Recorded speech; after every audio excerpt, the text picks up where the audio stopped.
Karani mwangu na gazeti Mwananchi lenyewe limeandika mpango misingi ya Nyerere isimamiwe. Watakao Tanzania kufuata mema yote aliyoyafanya. Yaelezwa alikuwa mtu mwenye mwenendo wa huruma, upendo na uaminifu. Ndani wa taarifa hii katika ukurasa wa 4 gazeti hili. Gazeti hili limeandika misingi ya urithi wa Mwalimu Nyerere: umoja wa kitaifa bila kujali kabila, dini au rangi, heshima kwa maadili ya uongozi na uzalendo, elimu kwa wote.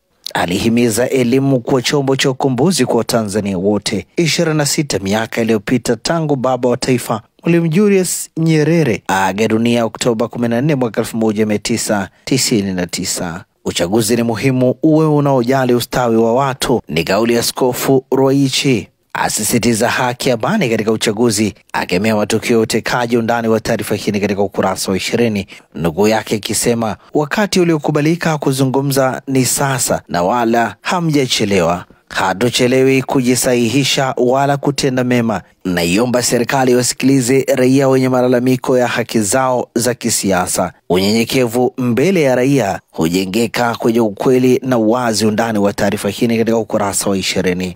Ahadi za Samia CCM kuchochea ukuaji uchumi kanda ziwa. Katika kampeni zake za kanda ziwa, mgombea wa urais wa Jamhuri ya Muungano wa Tanzania kupitia Chama cha Mapinduzi CCM Samia Suluhu Hassan ametoa ahadi. Undani wa taarifa hii katika ukurasa wa 2.